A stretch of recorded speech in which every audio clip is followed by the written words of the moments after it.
Welcome everybody to the final day of the 2025 Obstacle World Championships, and we're once again live from Beijing, China at the fantastic Olympic Sports Center.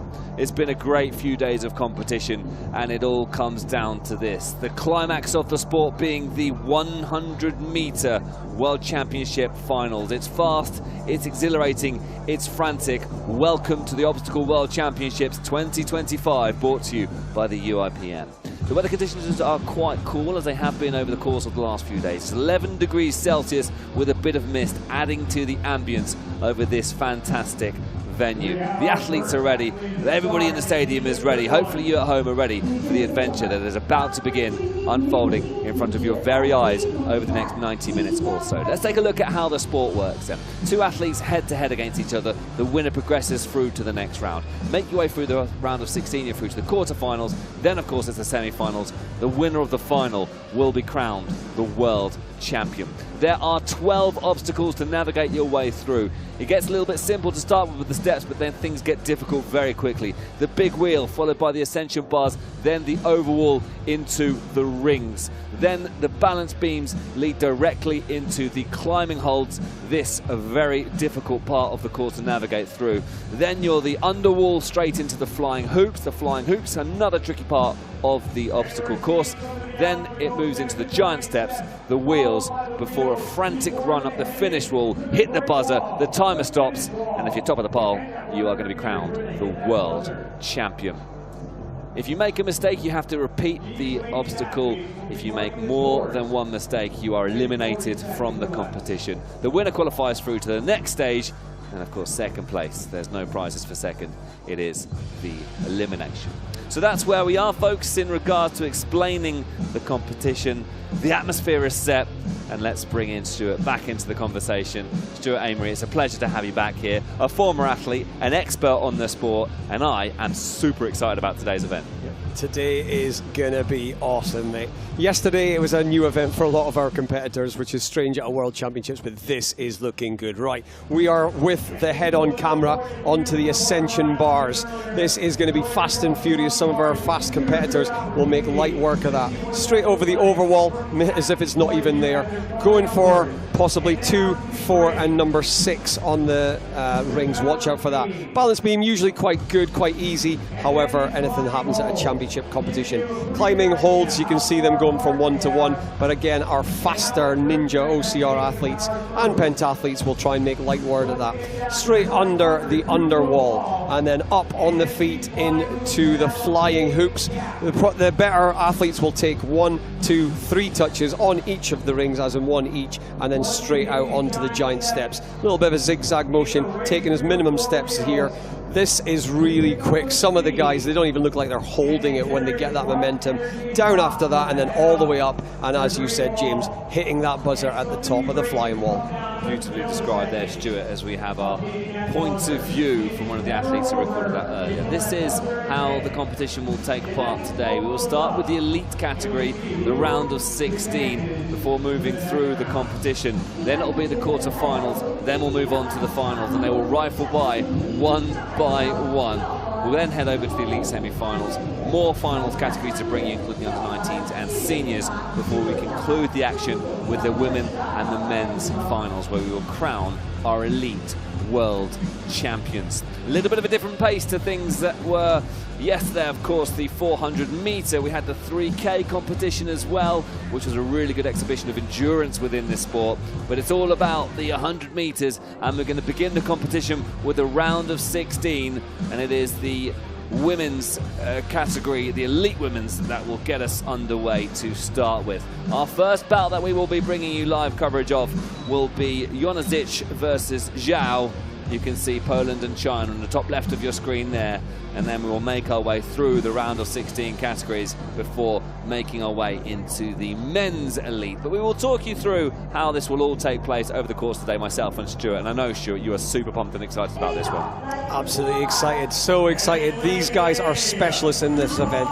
We can see there we've got Kasia Jonazic. She was second in the 400 meter, but she is one to watch.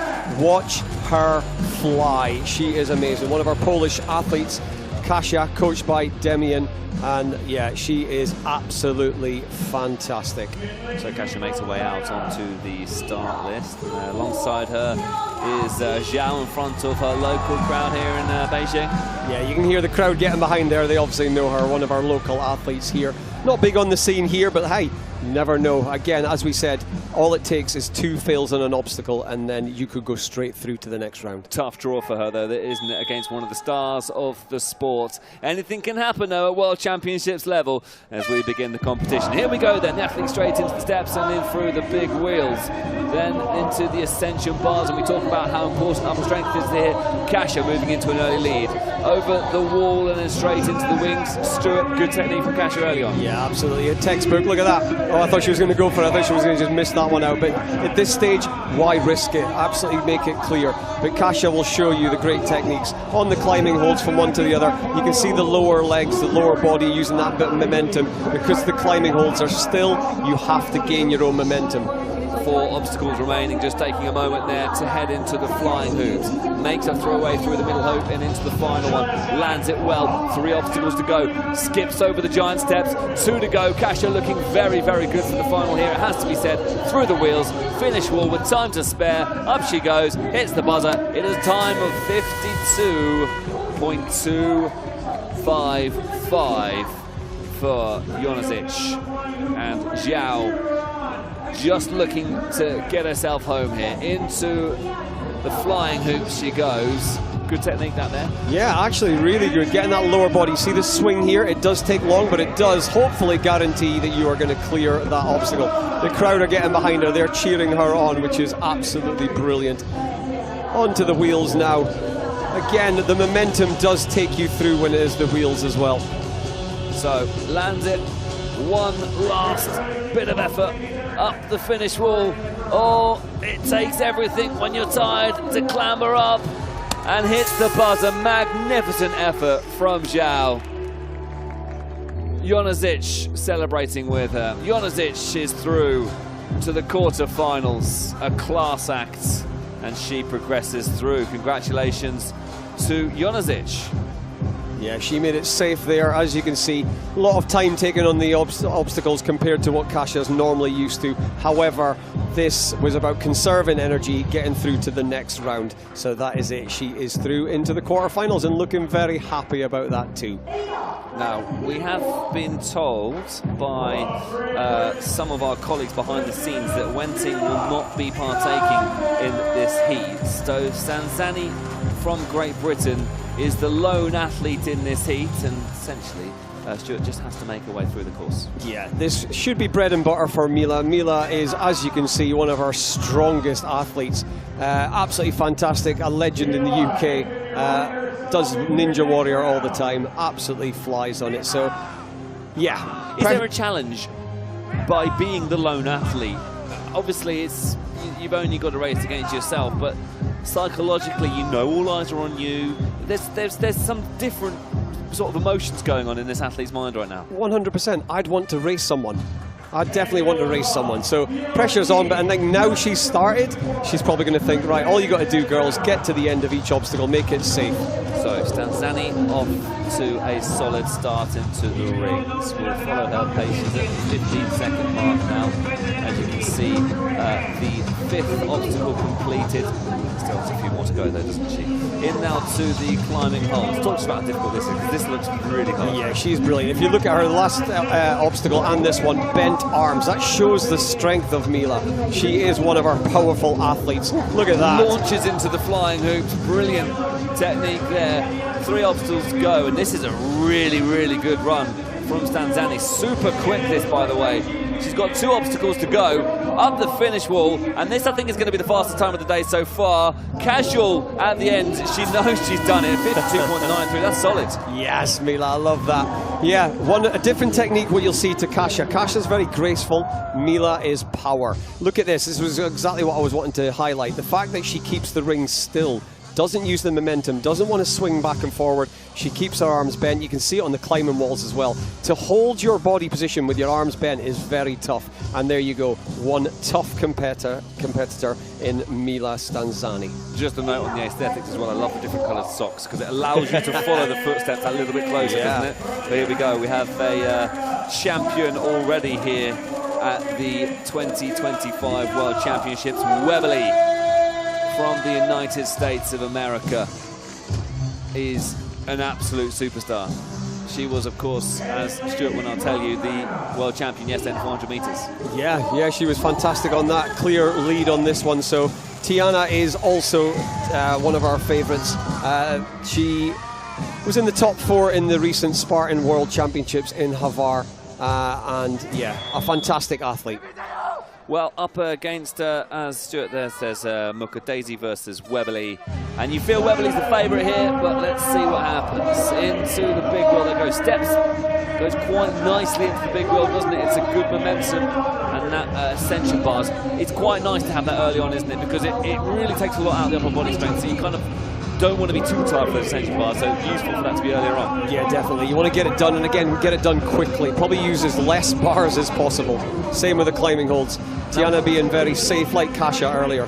Now, what you'll find about these early stages of this competition, there might be a noticeable gap between the two athletes because it is seeded. Later on in the competition, I would imagine we'll get some really close finishes. Yeah, what we want at the end is a final between the two fastest women. Simple as that. So you are getting first versus 16th, second versus 15th, etc., all the way down. Ultimately, you're going to get first versus second or third versus fourth, something like that. Anyway, we stick with Weberly. She makes her way up to the finish line, buzzer hit, and it's a very solid 56.8. Yeah, fantastic by Tiana. Brilliant. Yesterday, consistent. Today, consistent. Not a bad time at all from Mukadezi, by the way. Tough opposition she's come up against, and she'll be happy with that. Knows she was going into that heat with a big challenge to overcome, already a world champion Weberly. And Mukadezi, sub 70 seconds at 69.878. Congratulations to Tiana. She is through to the round of 8, the quarterfinals. Yeah, she'll go up against Mila. Now that's going to be a bit of a battle, that one. So I know we talked about the finals being fantastic, but yeah, I'm looking forward to Mila versus Tiana. That's draw for both of them. That's going to be a good race. So. And if you're defeated, you're out. It's ruthless, this, isn't it? You lose one round and that's it. Competition done. Pack your bags, you're going home. I'm afraid so. That's sport, isn't it? Yeah. So it's now Cortezano versus Moyen Silvestre. Talk to us about this one, Stu. Yeah, so we've got Canada versus Philippines. Mecca is a fantastic competitor in the 100 metres, representing Philippines, the Filipino team there. And Beatrice, we saw her yesterday in the 400 metres. I think she just missed out on a medal yesterday, but let's see how she does in this one. Good fun, this, isn't it? Really quick paced, race after race after race, and off we go. Cortezano versus Silvestre. You can see Cortezano on the left with the slight advantage in the start. Nice start to this race, by the way. Very, very close as they head into the rings. Cortezano versus Silvestre. Cortezano increases her lead coming out of the rings into the balance beams and onto the climbing holds. Silvestre's being left behind a little bit here. She needs to make up the pace. Is this a bit of a surprise for you so far, or are you expecting it to be quick from Cortezano? I'll be honest, and I don't want to jinx things, but Mecca is a fantastic athlete. We've seen her on podiums quite often in this. Two closely matched athletes, though, aren't they? Giving it their all here on the course. Cortezano has built a decent lead here, and you feel this will be the quickest time of the day so far. First sub 50-second time she hits the buzzer. It's a 47, I think it was close to 47. Silvestre looking to get the job done. She knows the competition is done for her, and this is admirable to see the effort being put in now, knowing she's coming home in second place in this heat. But it's all about finishing strongly, and there we go. Wonderful competition between the two athletes. Yeah, fantastic. Mecca making a statement with that one, I think, to sort of lay it down to the girls, who you probably saw earlier taking it a bit easier. Mecca was saying, right, I'm going to put down a time, and you guys are all going to start sweating about that time because it's going to put her up there. So yes, Mecca is through to the next round. I tell you what, Jonasic versus Cortesano. That is a mouth-watering tie there you for the go. quarterfinals. We've got 2 brilliant quarterfinals already, haven't we? Honestly, they're going to be battles where we saw Kasia, Mecca, Tiana, Mila obviously on her own taking it easy.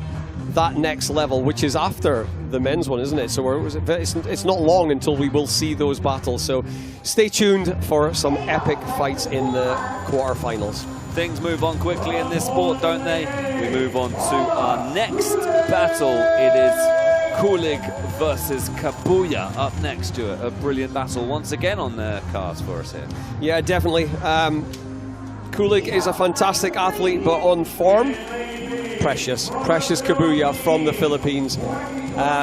Former record holder, world record holder, fantastic athlete, very graceful. You can see in the style she is, she's very Kasia Jonasic-like. They look very, very similar, very, very graceful. What I will say is the pace of this sport it's relentless, isn't it? It really is a fun watch. Hopefully those of you tuning in from around the world are enjoying this edition of the Obstacle World Championships, brought to you live from Beijing. The Obstacle World Championships being broadcast by the UIPM, the International Pentathlon Union, for the first time in the sport's history.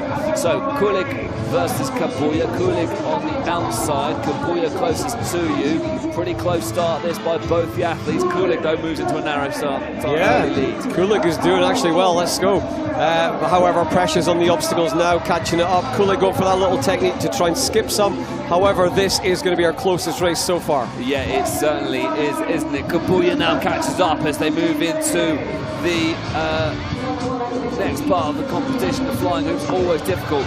Through to the giant steps, and Kulig once again extends her lead. It's going to be all about how they handle the pressure of these final few obstacles. Great technique through the wheels, and Kulig gets it done right at the end. Oh, but Kabuya's come back strong. You can't relax for a second. That is a bit of a shock. Now, yesterday, I don't know if you remember that Precious was in the 400 metres and actually didn't finish it. So I'm hoping there was nothing wrong there. But there, ladies and gentlemen, in my opinion, is a bit of a shock there. Precious Kabuya from the Philippines is out. You looked visually surprised then. People at home can't see your face. I can. You were in shock. Yeah, I'm quite surprised. Not taking nothing away from Kulig, fantastic athlete, but Precious Kabuya, and the amount of times I've commentated on her, she is always up there, always consistent. So it that is a bit of a shock. slow start by Precious, and you mentioned that she could be nursing an injury. We don't know that. Just to mention here, by the way, Farida Khalil, an absolute athlete superstar. She has won pretty much everything in modern pentathlon this year as an athlete, and of course obstacle now one of the 5 disciplines included in modern pentathlon. Farida Khalil won the slam. She won all the world championships in every age level she entered, including the seniors, and she is a serious athlete, by the way, at obstacles. So we're going to be seeing how she gets on against Selakovic. Thoughts on this, because you've got the young pretender, the 14-year-old superstar versus the experienced obstacle athlete. Could be an interesting one, this. And Ania from Poland is experienced compared to Farida there.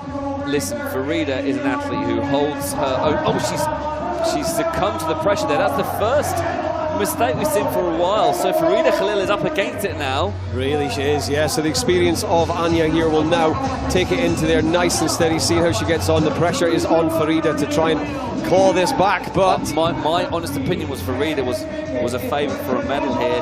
She is in serious trouble here. This one could be a bit of a surprise. We know Selakovic is a very, very astute, solid athlete, and Khalil's been dropped here. She made the mistake on just the 3rd obstacle, the ascension bars. Maybe perhaps an obstacle she's not so familiar with, but Selakovic here, with just 4 obstacles to go, has half a foot in the quarterfinals.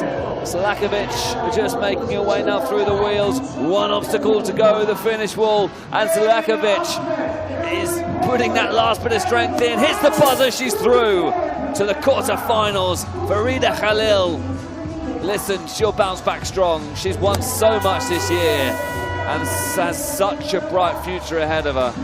A future Olympic champion, many believe. but Farida Khalil is knocked out. Yeah, with obstacle getting involved in pentathlon recently, I've been watching Farida.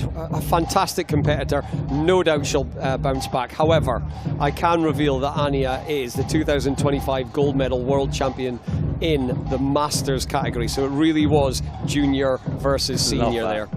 Good bit of knowledge there from Stuart Amory, who is our expert here in the commentary box over the course of these World Championships. A former athlete, a coach, an MC, he's done it all. And he's been helping us with the knowledge that you've been hearing at home. Right, next battle here is the 7th heat here in the women's direct eliminations 100-meter round of 16. Garlach versus Zhu. Game on. In fact, Zhu has not come out, so it's just Garlach up against herself. And look at her, she's actually imagining that she's up against someone quick. I mean, athletes often competing against themselves in many ways, aren't they? Yeah, it's all about the clock, trying to qualify as well, but this is not taking it easy. She is trying to do very similar to what Mecca did as well, by trying to lay a statement down to the other girls. I know I'm on my own, I know I only have to complete the course, but no, she's setting a time. Look at that, absolutely flew through the flying hoops there. She wants the athlete up against her next to be nervous. Yeah, to be terrified, and why wouldn't you? I would be nervous, because this is looking like it's going to be our fastest time of the day so far. Garlach absolutely flying through, that's our fastest time, it's a 44.449. Garlach has put herself forward as one of the athletes to watch, make no doubt about it. Yeah, we're moving forward to the next final with Anya versus Anya. They're two friends. They are Anya Garlach, who we just saw there. She is OCR junior bronze medalist, so does very well in the junior category, and she will be up against Solakovic, who is in the Masters category. So we're going to have another junior-senior final there. Look who we've got now. Yeah, well, I was just about to go through the list of the the quarter-finalists, but the competition moves on quickly because Cockmore versus Liu, a bronze medalist from yesterday, of course, Stuart. Yeah, one of our up-and-coming athletes, 17-year-old, absolutely brilliant, got bronze medal in the Spartan World Championships 100 meters in Havar only a few weeks ago. So definitely one to watch, and yeah, looking to put a statement down as well. 2 medals will be the aim for Cockmore in this World Championships. One is already in the bag after getting bronze in the 400 metres final. Look at that pace, excellent technique through the ascension bars. Over wall, and Liu has made a mistake, so Cockmore with the chance now to build that lead. She's looking good here. Yeah, true. When we see the athlete fall back or have to go around and repeat the obstacle, the other athlete doesn't know that, and obviously the pressure is still on because they can make a mistake and then it can come back up. Do you look back? Do you check the mirrors to see who's behind you? You try not to, but you can hear the announcer in the stadium. That you can hear it from that, so that does help. That's true. And if you look as well up on the big screen, you guys at home can't see it, but they are facing a big screen, so they might be able to see that on the TV as well. I mean, look at that technique, it's brilliant. She barely touched the final flying hoop. Into the giant steps now. Final couple of obstacles to go. Cockmore is going to be through to the quarterfinals, up the finish wall, and touches the buzzer so casually and coolly. Yeah. Liu is doing brilliantly here, a bit further back, by the way. Still keeping going, wants to get this course finished. Yeah, this is probably the obstacle that I would fear the most in the 100 metres. That one there, the flying hoops. It is a tough one. Through the giant steps, she's onto the wheels now. I would say a much easier one. The momentum of the wheels does help you. As long as you can take the momentum in, it kind of spits you out in a good way. Finish wall can be quite tricky as well, can't it, by the way? There you go, well said. Yeah, because you lose so much energy at the end of this course, and it's just one final sprint. She's lost momentum now. This is quite tricky. She's got to keep going. Oh, she's not made it. Unlucky. Unlucky for Liu, who has done everything right there apart from the finish wall, and she is eliminated. It doesn't change the outcome. Cockmore already through to the quarterfinals, and that then concludes. Yeah, she'll be up against Kulig. So I'm looking down the list of quarterfinals, and I tell you what, every single one of them is going to be brilliant. Partly because of who they're up against, but also some of the paces of the girls who are matched. They're pretty evenly matched. I'm looking forward to the next round.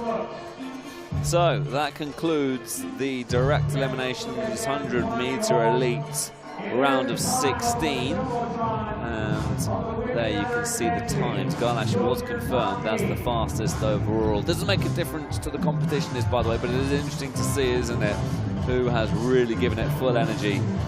And then we, of course, go down the list to the eliminated athletes. The 3 athletes, Liu, Zhu and Wenting, not posting times.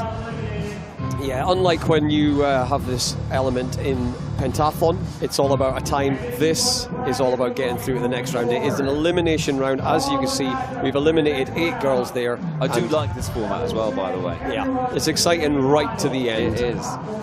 So, quarterfinals will come later, but you can see there Jonasic versus Cortezano, Kulig versus Kokmore, Garlach versus Solakovic, correct, yes. Weberly versus Stanzani. Yeah, I'm looking forward to this. But listen, now we don't rest because we move straight into the men's elite round of 16. The pace of this competition, by the way, is fantastic. Brilliant work by the organising committee behind the scenes as we welcome Luke Beckstrand onto the course. Luke, of course, champion yesterday. I was going to say, can we say world champion at this event? 400 metres, Luke Beckstrand. Mohamed Abouema has a pentathlon background, I believe, if I remember correctly. So, yeah, he could be one to watch. And interesting to see how the two... I mean, listen, Beckstrand is the best of the best, isn't he? So if you're going to go against anyone, don't want to be a Beckstrand brother, do you? Yeah, he could be one to watch, but he's up against the very best. I mean, look at this pace, though, to be fair, from both of them. It's a good start from Abouema. Beckstrand's going to win this. I'm almost certain of it, unless there's a mistake. He is the one to watch. Do you think it's going to be double gold for Beckstrand? Yeah, I think so. I think I can't see anyone apart from the Beckstrands getting the top 2, but hey, anything can happen. Here we go then. This is electric pace from Luke. The younger of the 2 brothers, if I'm correct in saying. Yes, I mean, blink and you miss it. It's going to be sub 30 seconds. Boom. Luke, wow. Enjoy it, folks. This is the sport at its highest possible level. Abouema, I mean, this is still a very good time by the young Egyptian, who makes his way up the finish wall and hits the buzzer. It's around 40 seconds. But Beckstrand, I mean, don't go and get a cup of tea because you'll miss it all. Yeah, ladies and gentlemen, if you weren't watching yesterday, there's another one of them. There's another one who can do that, and he is his older brother who recently got married. But compared them to the Brownlee brothers, which I quite like. I did. You interviewed them yesterday. You can fall in love with these 2 guys. They're absolutely brilliant, humble. And they're humble and they love each other as well. You know, you get sibling rivalries. I'm sure that deep down he's furious with his brother for beating him, but Luke's generally the faster of the 2 brothers, right? Is that fair to say? Especially this year. This year he's really come back. And here we go. One Beckstrand to the other. Kai takes over from Luke. We'll see at the end who was the quicker, because I mean, this is just a brilliant sub-story of the Obstacle World Championships. Those of you familiar with the sport are used to it. Redan versus Beckstrand. Redan just looks a little bit like, this is a tough challenge up ahead of me. Heavily strapped left knee, by the way. Yeah. So we'll keep an eye on that, whether or not he's harbouring some form of injury. He is good. I'll give him his due. He is good. I've seen him work before, but again, big smile on his face. He's up against Kai. Up against a Beckstrand, I mean. Good luck is all I'm going to say. Kai Beckstrand gets us underway and he's already in the lead. Pace then into the ascension bars. Over wall, into the rings. 1, 2, 3. Count them off, they're gone. Through the balance beam call, as you like. Over the climbing holds. 1, 2, 3, 4. Moving to the underwall.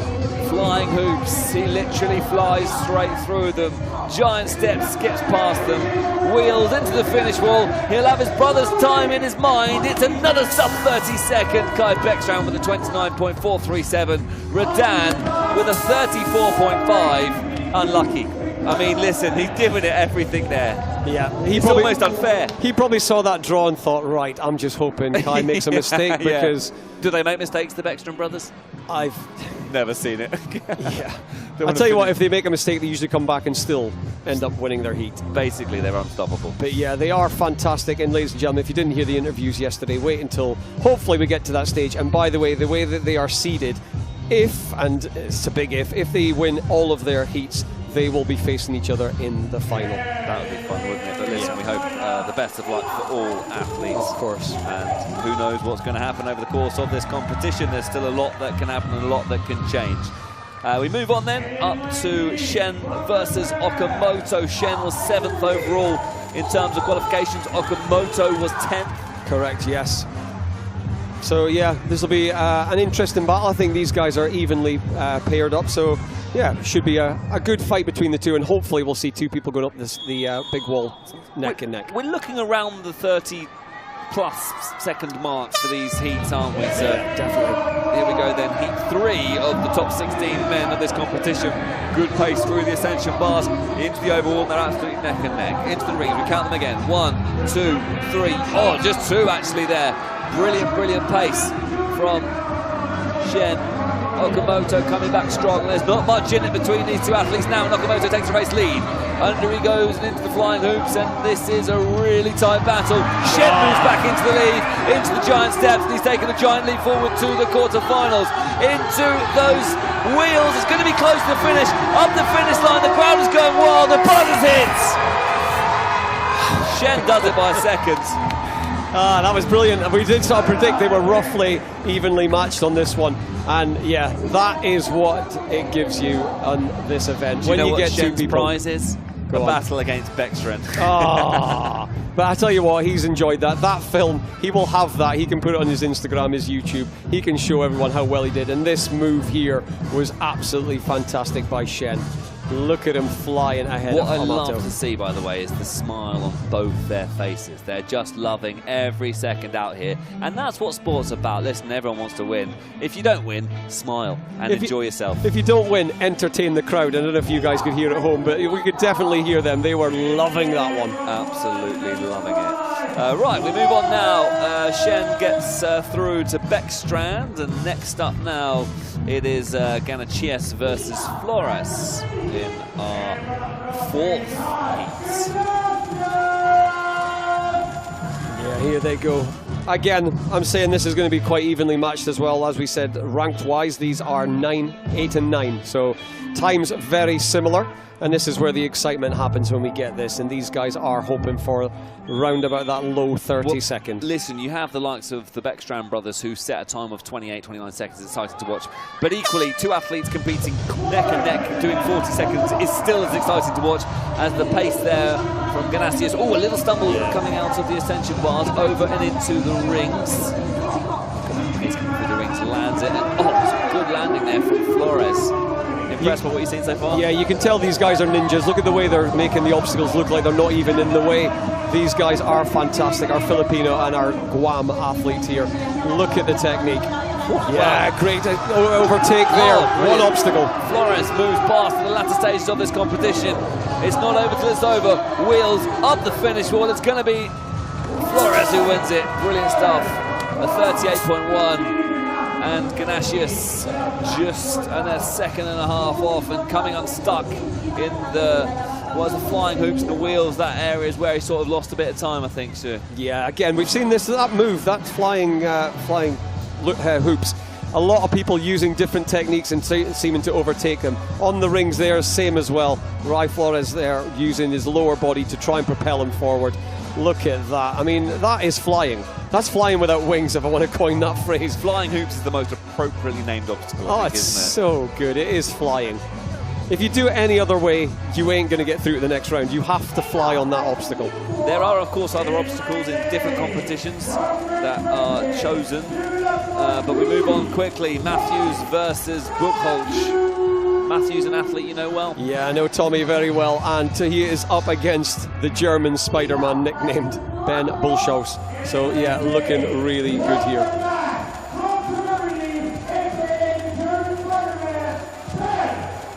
So here we go, folks. We are moving through this competition quickly. Flores will be up against Luke Beckstrand. Luke and Kai flying the Beckstrand family flag well. But we move on to Matthews versus Buchholz. So to put a context into this, Tommy Matthews, current European record holder. Well, there you go. We're expecting big things from Matthews on the inside lane. Buchholz is keeping pace, though, as we head into the hoop, the ring, should I say, into the balance beams. We just got to be careful not to make a mistake. It seems easy, but nothing is easy in this sport. I can tell you that for nothing. Through the climbing holds, under wall, and then into those flying hoops. Good pace there from Matthews, who's the European champion.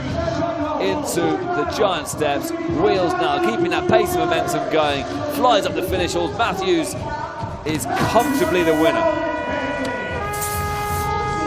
Yeah, well done there. Well done, Tommy. Well done. Great fight by Ben as well. But yes, I thought Tommy would be the one that would pip that, and he's gone through. Little nod to the camera, a little smile, a little thumbs up. And yes, he is safely through to the next round. A lot of these athletes are born. Interesting choice of footwear, by the way. Was he wearing... Well, we don't want to do product placement there, but they're not your classic shoes that there, are they? They look like skater shoes. Yeah, they look like that one's on there. I mean, however, if you're an ninja, you're hardly touching the floor, so it doesn't matter what you're wearing on your feet. It's all about the grip strength in the hands. Love it. Right, we move on. Rodellas versus Prokudin, our 6th heat of the round of 16 for the elite category. After this, we'll have a series of finals to bring you. We'll explain everything in a short while's time. This, of course, is our 2nd round of elites. Round of 16. Prokudin is out next. Yeah, we've got Rodellas, our 6th fastest qualifier, up against Prokudin. And he is our 11th fastest, so it should be a little bit of a difference, but hey, in this sport, anything can happen. Rodellas on the left, Prokudin on the right. Off we go into the big wheel, into the ascension bars. Good pace for the ascension bars there by both athletes. Prokudin has a very narrow lead as we head into the rings, but it amazes me how quickly, by the way, the pace and the order of this can change. One mistake, one slightly slower obstacle, and you can lose the competition. Yeah, really are, but this level where we've got through all the rounds, all the heats, we are seeing the best of the best, and these guys don't make many mistakes. Please, please, please, no one make a mistake now. I've just said that. Into the wheels, finish wall, Prokudin up the wall, and hits the buzzer, and it's a time of 35.077 for Prokudin, who narrowly wins the heat, but Prokudin makes his way through to the quarterfinals. Solid run that from Prokudin. Yeah, slowest qualifier there, however, so turns it on his head and absolutely went for it. Brilliant. Again, you can see on the rings there, trying not to make the rings move. This isn't a longer distance OCR event where you do want to use a bit of momentum. With the rings, you almost want them to be like static, and then you move your body around them. So great example from our 2 athletes there. Good stuff. So, we move now on to our next battle. Samic versus Zawistowski.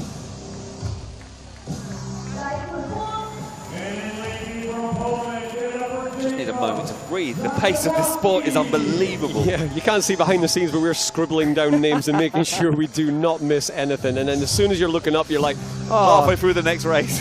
two more legends about to take it on. So here we go. This is looking good. So Samic on your left, Zawistowski on your right. Good start there from Samic, who has got a good early pace there. Looks very, very quick on his feet, doesn't he? How's his upper body strength going to be? Samic absolutely flying through, past the balance beams. We're halfway through this course now into the climbing hold. Keeps that momentum going brilliantly. Samic could be a little bit of an outside favourite here with this pace. Through the flying hoops, this is very, very fast. Giant steps, clears them, wheels and finish walls to go. This is lightning fast. Samic is absolutely flying. What a time that is. Samic is one to watch. It's a 30.2. Great run. Yeah, he is very, very good. Hopefully not correct me if I'm wrong, but I believe he got to the finals of the World Championships we had today. He was up against a Beckstrand. The Beckstrand won, but he is definitely one to watch. He could spoil the Beckstrand party. The Beckstrand party is definitely one to watch, isn't it? But if one of them are beaten, it becomes a story in itself, doesn't it? Yeah. So, you know, listen, we're talking a lot about these brothers, but because they are dominating in this sport, you always talk about the dominating teams, whether it's football, whether it's soccer, whether it's basketball, whatever it is. You always talk about the winners and the ones to beat, and that's all we're doing here, is just we're setting up the Beckstrand brothers because they are the favourites. Right. Speaking of favourites, here's another one right now. This is Maciusi, up he comes. So this is Sokolowski from Poland. He is absolutely flying as well. Fantastic ninja competitor. And he is up against Liu from China. So in terms of qualification, Sokolovsky, our 4th fastest qualifier, up against Liu, who is our 13th faster. So favourite is looking like the Polish athlete. Okay, so nicely set up there by Stuart A. our former athlete in the commentary box, and here we go. Sokolovsky versus Liu. Sokolovsky off to a solid start as we expected, but Liu a good bit of pace here, takes the race lead. Yeah. So Sokolovsky the favourite, but Liu's moving to the lead here into the climbing holds. The adrenaline will be kicking here. Sokolovsky really good through the climbing holds. Duck and go, under we go, and into flying hoops. This is a really close battle. My goodness me, it's going to go right down to the wire. Who's got the pace for the wheels? Sokolovsky's experience comes through. Up the finish wall, hits the buzzer. And there's a bit more of a challenge than I think he was expecting there. 100%, he did not expect that. He made a little bit of a momentum mistake on the rings, and that let Liu get into contention. However, as you can see, one obstacle, the wheels at the end, and he managed to overtake him there and take the lead as expected, but obviously I'm sure his heart was beating a little bit faster than he thought it would before the event. So that concludes, believe it or not, the round of 16. Wow. It absolutely flies by. We said it earlier, don't go and make a cup of tea, you haven't got time. Just keep yourselves watching this, because this sport moves on quickly, and we do have finals. We're going to be crowning world champions from this point onwards. We will come back to the elite quarterfinals, but there is your result. And then look at the difference between Luke and Kai. Luke is, well, he's a second and a half ahead of Kai. So Luke's dominance continues.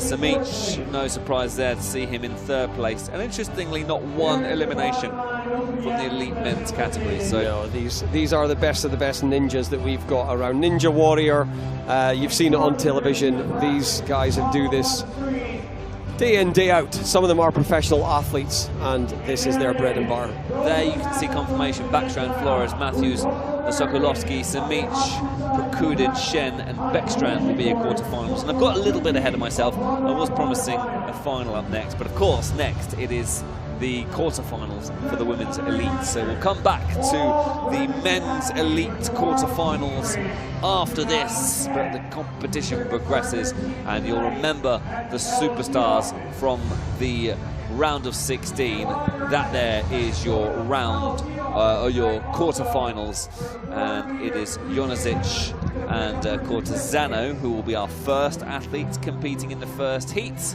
Then it'll be Weberly and Stenzani second, Galach and Solakovic in the next round, and then Kulik versus Kokomor. First up though is Jonazic versus Cortezano, and Cortezano will be a good challenge for Jonazic here. This is going to be an interesting battle. Yeah, if Kasia makes any mistakes, Mecca Cortezano will be on her.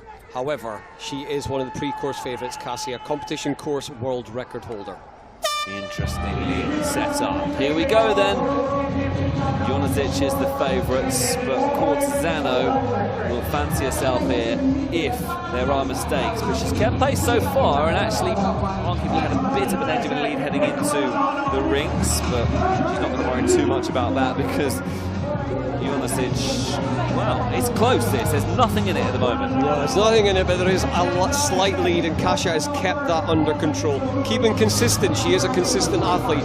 But here comes Mecca. Yeah, well, Mecca Cortezano is not going anywhere, is she? But this is where you really do earn your stripes as an obstacle athlete. The final part of the court when you're absolutely exhausted. And Jonazic is through to the semi-finals in style. Well, I mean, she was kept on her toes. The race kind of unfolded how we had expected it to. But in the end, I think probably the favourite came through. Yeah, you've got to remember, think 100 metres. The gaps between first, second, third, fourth, fifth are so close. So you're thinking, oh my God, it's close. She had a lead. She had quite a comfortable lead. A couple of seconds there, which in 100 metres is there. However, like I said, any mistakes? So we continue with our next quarter-final, Weberly versus Stenzani. And, well, I mean, listen. Yeah, I'm looking forward to this This is another one that is hard to predict, isn't it? Yeah, I'm looking forward to this one. We are going to see grace versus power. Stanzani is power. She is all about the strength, and Tiana makes it look like it's a walk in the park. So this is going to be a fantastic race against two different styles. I mean, it's an interesting battle, this one. One we're not going to try and predict, we're just going to enjoy it. Webley versus Stanzani. And in they go to the... Oh, it's a mistake from Webley. How costly could that be? Stanzani with a chance to pull away now. And Webley with work to do. You would argue possibly she had the slight advantage coming into this. But if Stanzani doesn't make a mistake, you feel that could be her passage through to the semi-finals.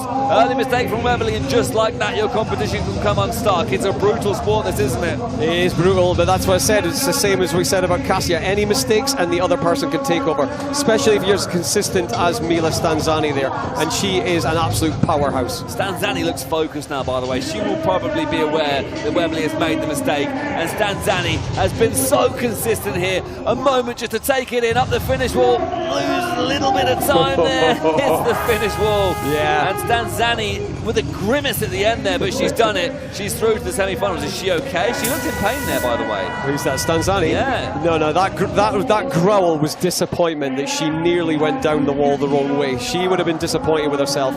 And speaking of disappointment, Tiana out at the quarter-final stage is a bit of a shock.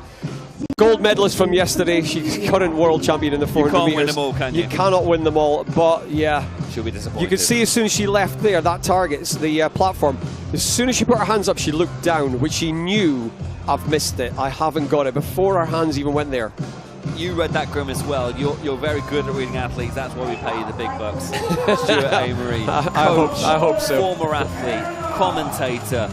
We could carry on, but we need to move on with the competition. Clairvoyant, hopefully, if I get them right as well. Garlach versus Selakovic is our next battle.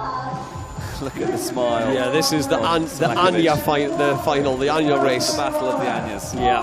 Well, Selakovic will be happy that she beat Khalil, by the way, a superstar in the making. I wouldn't say in the making is even accurate. The Farida Slam was achieved in pentathlon, and Selakovic, well, she's already beaten a very, very tough opponent. She's got another one coming up. The all-Polish battle, Garlach versus Selakovic. Strap yourselves in, folks. We are underway.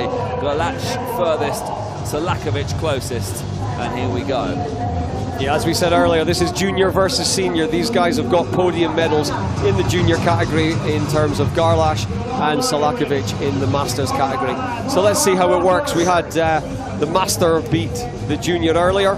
It looks like the junior's taking the lead on this one. There was a slight stumble by Selakovic earlier on, just coming out of one of those obstacles, and that is different. Oh, another stumble, and that, I think, could be that. Selakovic has got the penalty, and Garlach now with clear track ahead of her. Yes, but again, she might not know. She might think she is on her heels, so anything could happen right now. You have to get up that wall. Focused on what's in front of them, aren't they? Yes. You have to be one-dimensional. Up she goes, hits the buzzer, and Garlach is through to the semi-finals. Yeah, fantastic race there. Again, the mistake, and that's what happened. So unlucky to Selakovic, but she'll still want to finish making it look good, making easy work of the big wheels there, and then all the way up to the top of there. And these guys are friends. They've been touring China together. I've seen their Instagrams, and they are obviously happy for each other. Brilliant stuff. A really exciting race. Selakovic give a little sort of shrug. Yeah, what can I do? I made a mistake. Yeah. You can't beat yourself up, can you? To be competing at this level is phenomenal. They've all done themselves proud. They'll be enjoying the experience, won't they? Look at her face there. She made the mistake and straight away, big smile. She was like, that's possibly it. But again, in this sport, we haven't seen it yet, but you never give up, because your competitor could fall down as well. So, quarter-final tie, Kulig versus Cockmore. Cockmore, of course, bronze medalist in the 400 metres yesterday, looking to get herself in with another chance of a bronze medal. Yeah, both ninja athletes again, other than the younger side, these two, as I said. Lotta is 17. And we've got a bright future ahead. Here we go then, Kulig versus Cockmore. Cottmore with good pace in these opening stages into the ascension bar confidently and takes the race lead. Cottmore with the early advantage. Kulik trying to come back strong here. Cottmore through the rings. Ooh, she's lost a bit of pace in that final ring, and that allows Kulik to take the race lead. Yeah, definitely a little bit of a struggle with momentum. However, here they come. Next obstacle, climbing holds, and it looks like Lotta is back in the lead. Yeah, she's taken back the advantage into the flying hoops, and this is really good from Cottmore. She had the mistake, but she's put it behind her, and that's excellent through the flying hoops. And look just how much of an advantage that's given her heading into the wheels. Just the finish wall to go. Focus, strength, determination. Cottmore clambers up. It's going to be a tight finish, but she's done it. Very, very cool on the buzzer. Kulik knows her time at this competition has come to an end, but Cottmore progresses through to the semi-finals. So yeah, well done Paula Kulik, a fantastic effort there, but Lotta Cottmore is definitely one to watch for the future as well. Absolutely fantastic technique all the way through. As you can see there, look at the moves. These athletes, they have a safe way of getting through the obstacles, and then they have the risky one. So if they do make a mistake on an obstacle, they then open the book, look into the training manual and go, right, on the next obstacle I have to go risky, otherwise my championship is out. And you definitely saw that in that race. The four semi-finalists on your screen there, Jonasic, Stanzani, Garlach and Cottmore will be battling for the title of Elite Women's World Champion. This is the peak of this sport, and one of those four athletes will be through as a world champion. Interesting stuff. So there you can see the bracket. We're down to the final four. And Stuart, we move back into the men's quarterfinals in the elite category. The excitement keeps going. I'm just having a little look at those semi-finals. Kasia versus Lotta. That'll be good. I think Kasia's still looking strong favourite to make the final. And then we've got Anja Garlach versus Mila. I'm tipping Mila for that one as well. So this is going to be brilliant semi-finals and fantastic potential final. But we move on. You're putting the predictions in, and I like to see it because that is part of your job. We push you, pressurise you to do some predictions, and you've done it for us. Oh, rise to the challenge.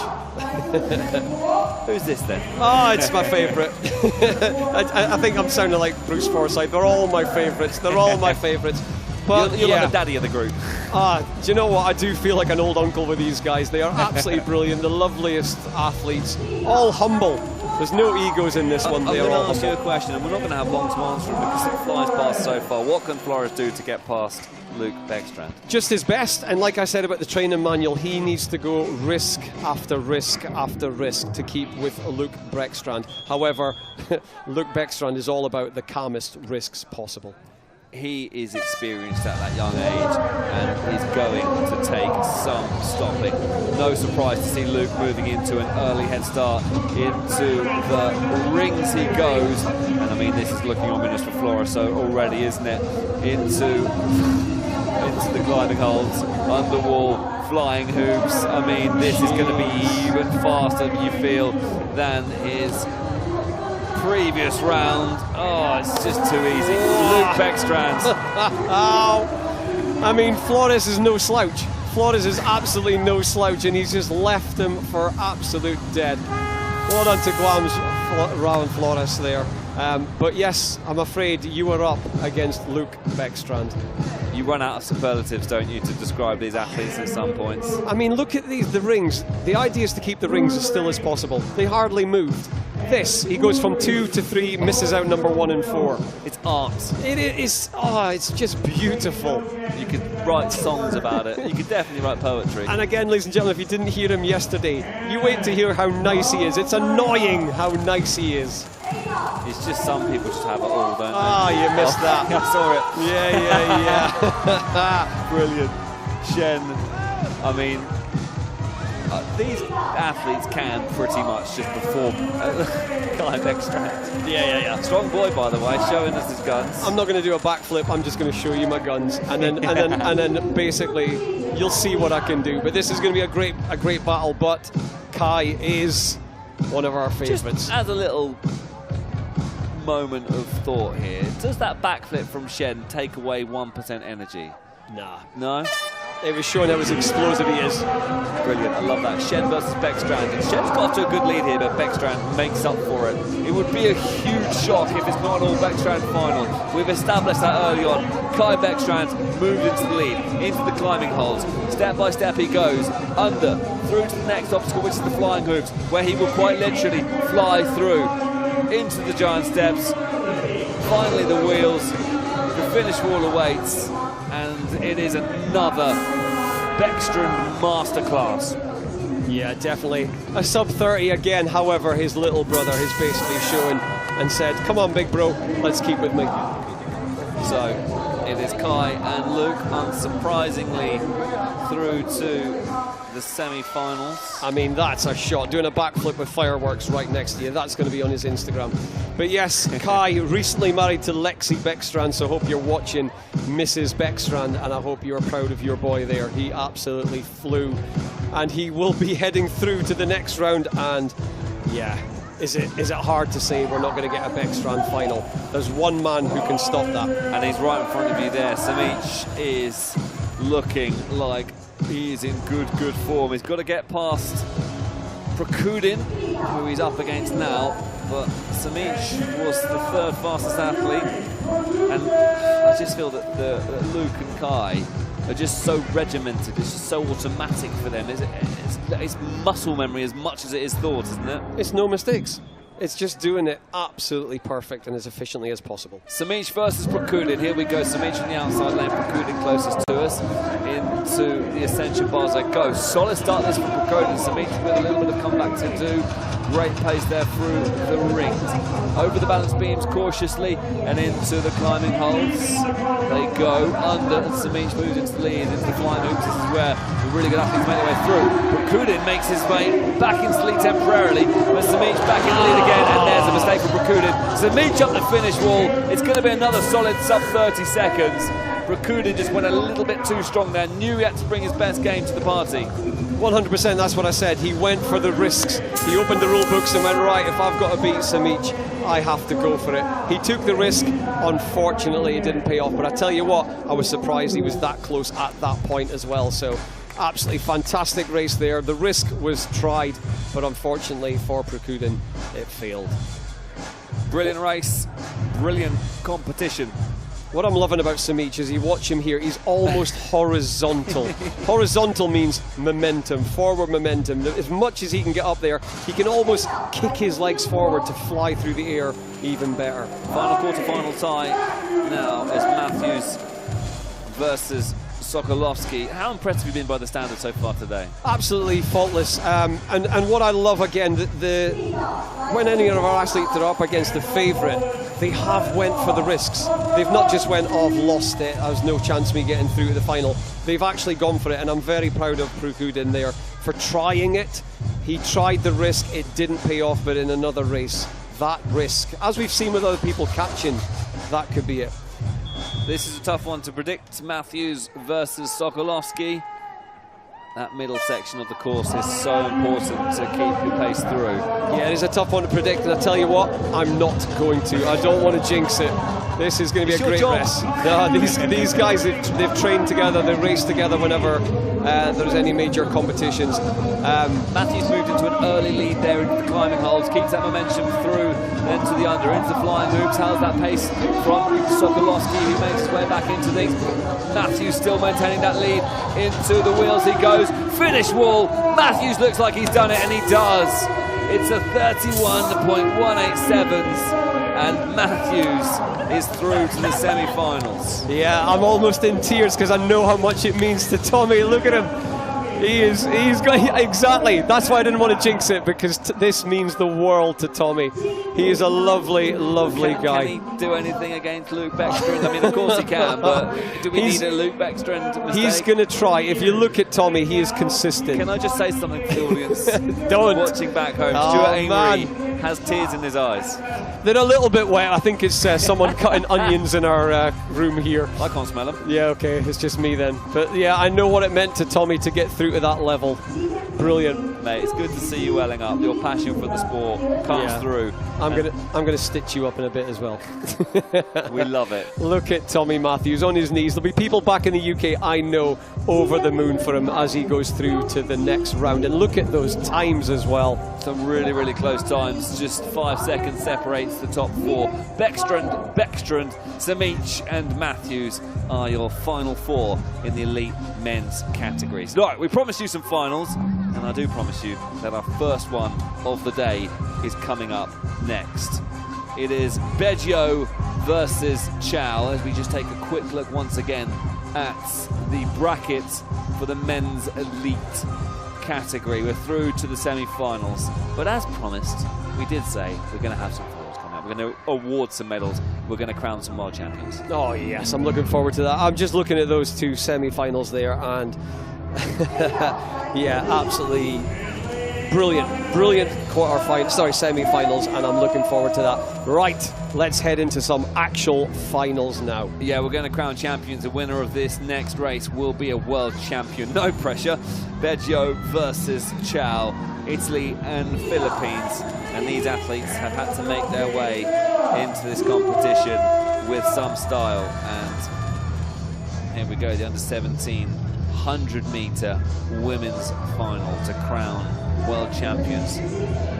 Yeah, Beggio is a fantastic athlete, really good. She was on the podium yesterday for the 400 meters. However, never underestimate the Filipinos. So here we go, the stage is set. Beggio versus Chow. Beggio on the outside, Chow on the inside. Oh, it's a fall there for Chow. Is she okay? She is. She has to reset herself, perhaps a little bit of shock setting in there. And Beggio, you feel now, with a good chance to bring her home. That was a strong fall from Chow, but she seems okay. Yeah, it was. As you can see, there's plenty of protection around the bottom of there, but that's still not a nice fall to land on. It's going to wind you a little bit, isn't it? Yeah, it's going to take the shock out of the window. You're going to start be breathing heavier. Your tactics are out the window, and she's just now going to hope that there's a mistake from our Italian athlete here. Beggio is flying through the flying hoops and on track to become world champion here in Beijing. She makes her way towards the wheels, just the finish wall to go, lands it confidently. Beggio of Italy up the finish wall, the buzzer's there, she's the world champion. Beggio's done it in a time of 55.112. And if I'm right in saying this, the double world champion as well. I think she was under 17 400 meter world champion, so great championships for Sarah Beggio. Brilliant stuff. So, good stuff, and Chow just taking a moment to compose herself. Here we go, up the finish wall, and that, by the way, is so high. Beggio with the encouragement. Chow clambers up, and there we go. Yeah, fantastic. Gold and silver there. So, world champion in Beggio and Chua. She carried on. That looked like a fall. I know at my age, a fall like that. In fact, I think we're going to see it. Is it this one? Yeah, look at that. Oh, I can see that. I'm not moving for 2 weeks after that. But fortunately, she's under 17, so hopefully that's just a little bounces back up and is off. A little bit of bruising, but for me, I'm already rubbing my back, thinking, ouch. I'm injured just watching it. Exactly. But yes, that is our first gold medal of the day, and like I said, double gold medal from Beggio from Italy. So congratulations to Beggio. She is our first world champion of the day. And we promised you more world champions.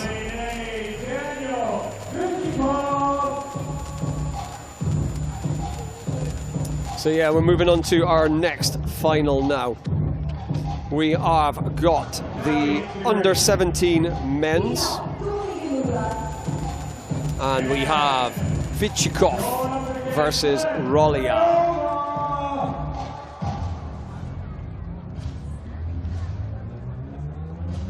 Okay, so here we go. This is again for the gold and silver. We talk about silver, but these guys both are up for the gold. Vichikov in A, Rolia in B.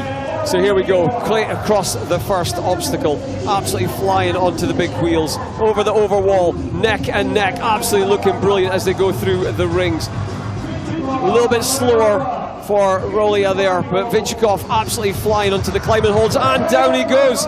So moving on, Vichikov has probably seen that. He was right next to him, but he still needs to go down and hopefully go through without any faults. Otherwise, Rolia can catch him up, but it's not going to happen. We have a world champion in the under 17 male. Ladies and gentlemen, give it up for Vichikov as he makes his way all the way to the final. But here goes our gallant second place in our under 17 men. There is Rolia all the way to the top and bangs it down. A bit annoyed, but you can see those two congratulating each other, know that they have done well, and they will both be on the podium, first and second in our second final of the day, the men's under 17. Brilliantly done by Vichikov, and there you see the mistake there. Yeah, going for the one hand and then thinking, made the mistake. Maybe he was trying to catch and go one hand and then carry on, but he would have been safer. Hindsight is a fantastic thing, but he would have been safer keeping the two hands there, and you can see the frustration. A little bit annoyed, but again, the rivalry there. These guys would have been training, warming up together. But let's move on to the next race. We have Lam from Hong Kong, and this is our men's junior 100 meter final. So this is Hong Kong, Lam, we've just seen coming out. And in our next competitor is Wu from China.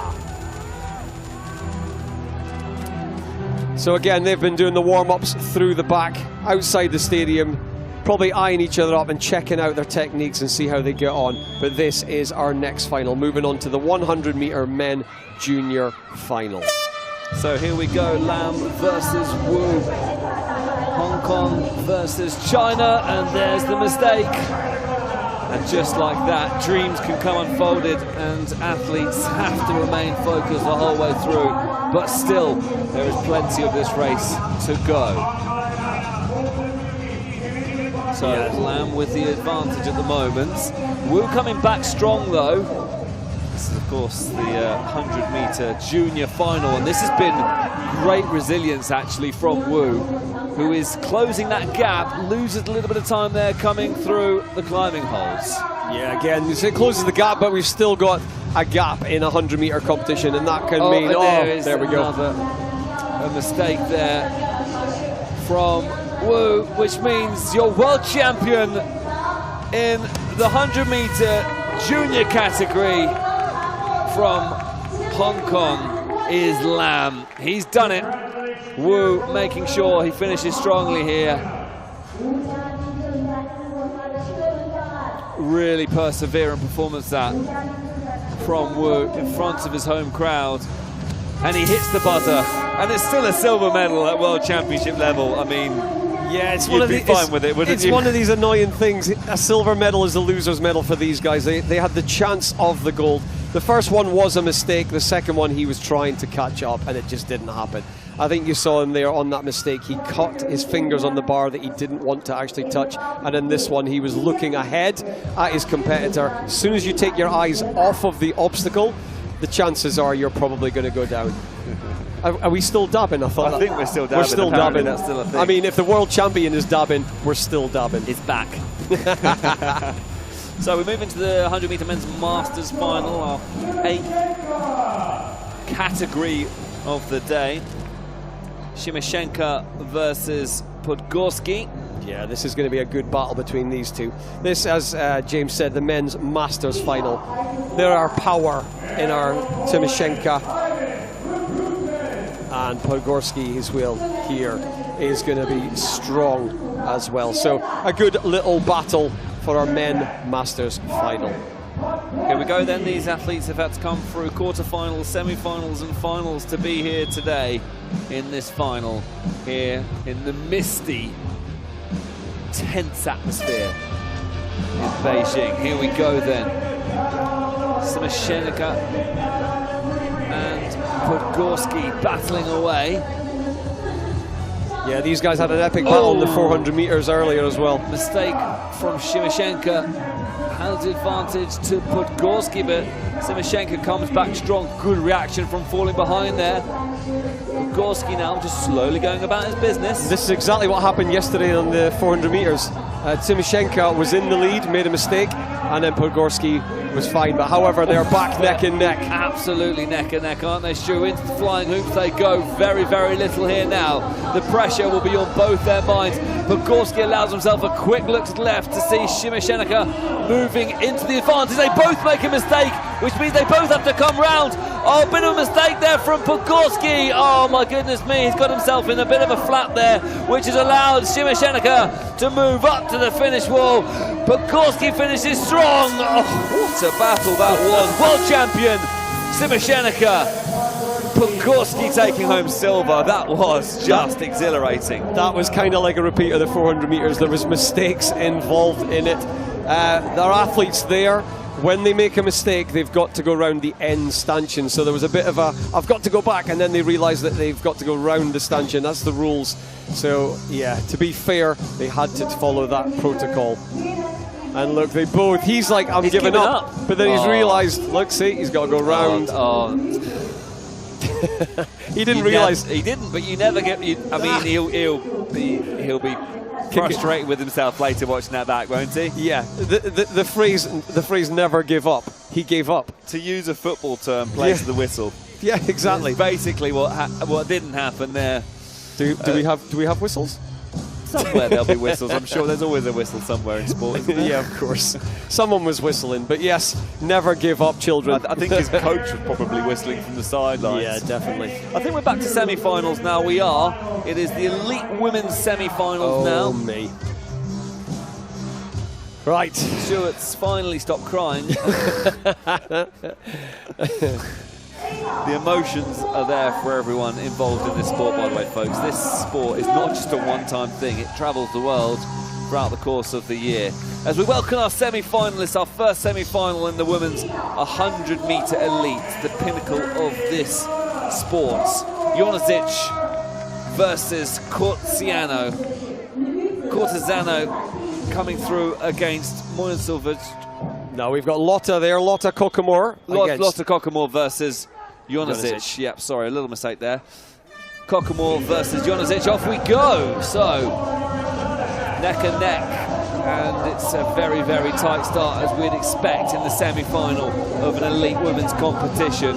Jonasic taking a bit of an early lead, and there's a few nerves you feel rattling around in those rings. Yeah, definitely. We've got experience versus junior, raw junior talent there. So it's going the way that we predict. However, anything can happen, as we saw in the last couple of finals. Into the flying hoops we go, and Jonasic just a little bit caught in that middle one. Could we be about to see a world champion in the making?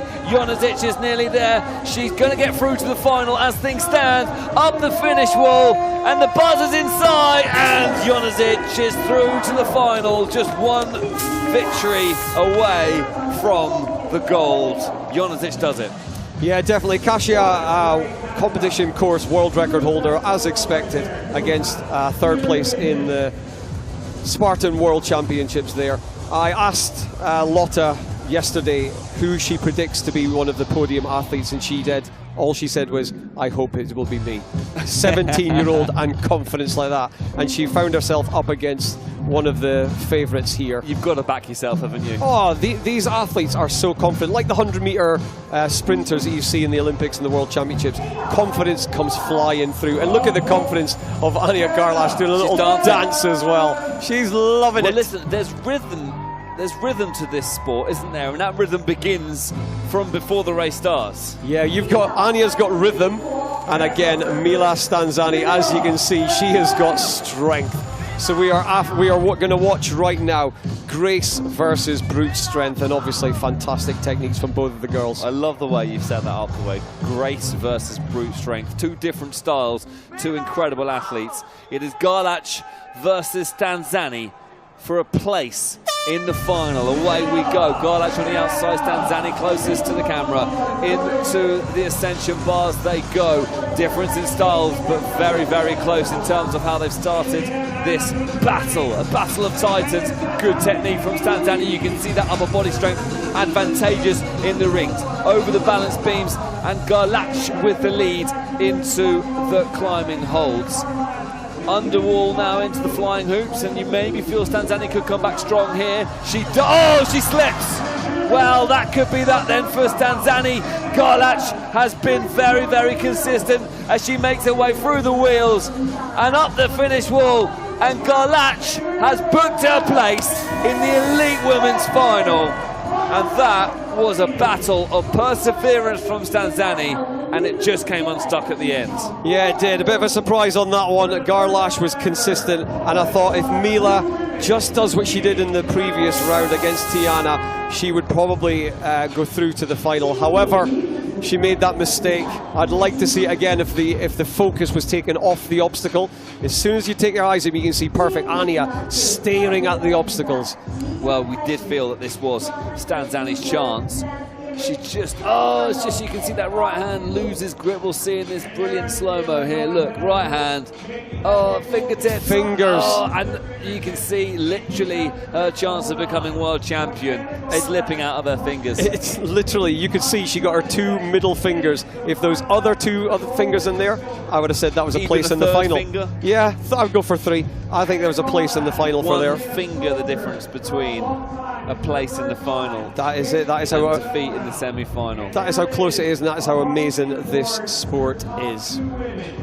So there we can see Janazic and Garlach are confirmed as your elite finalists. We'll come to that final as our penultimate race. That's the bracket there.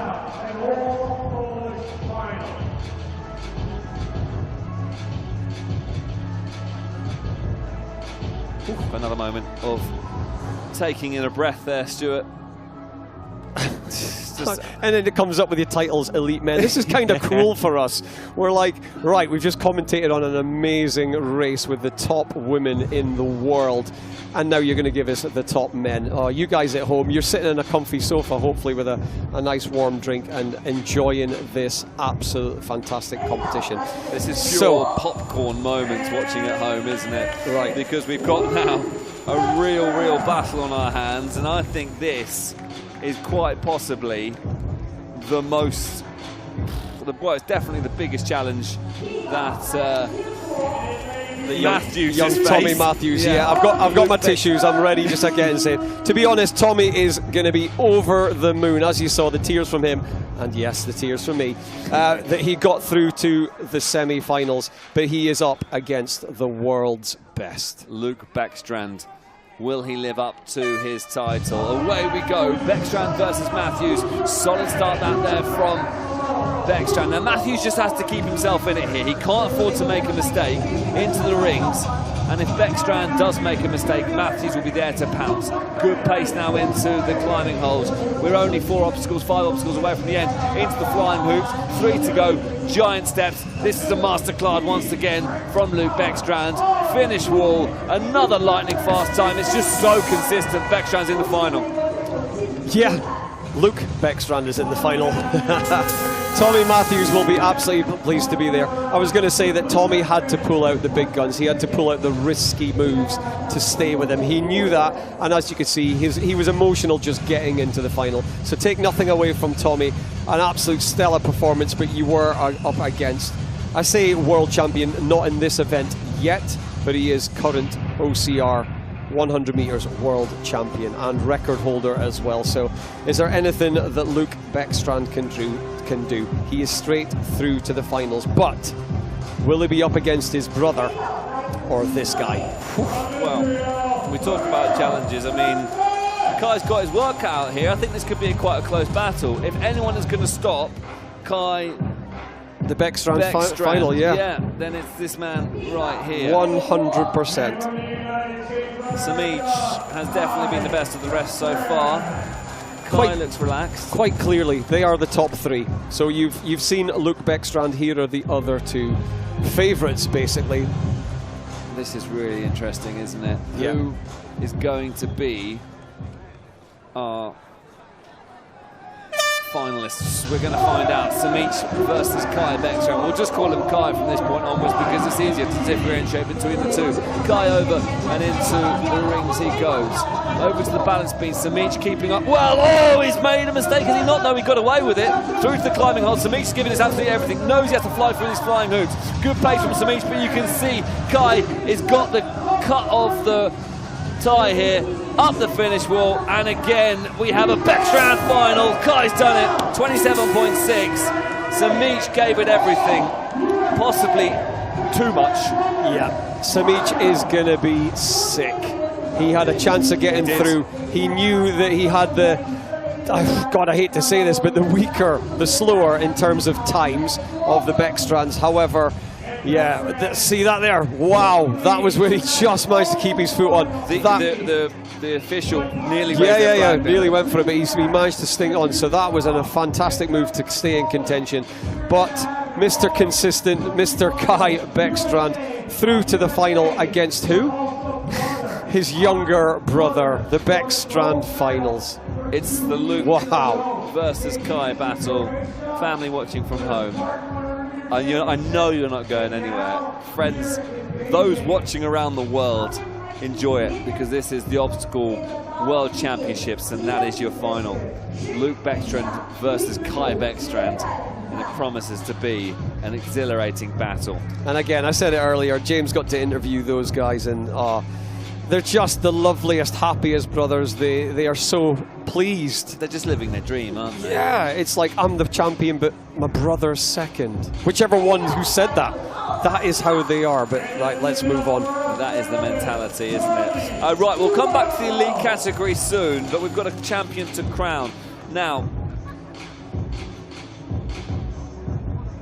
yeah, we're just waiting on confirmation. We have got two athletes, but I think we were told that there might just be one. Confusingly, she's got O'Neill on the back of her shirt as well, just to keep us guessing. Yeah, she is our Australian athlete. So you can see there the two Sewells, but yes, all she has to do is complete the course. Absolutely. So Sewell will become the world champion here as long as she completes the course. Yes, and I mean, the pressure's on.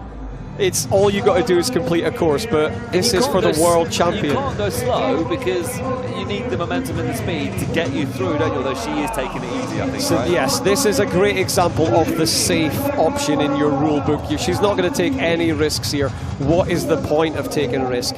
She might, if she gets near the end, try and go for it on the flying hoops. But imagine the pressure you'd feel if you got a penalty in one of those obstacles.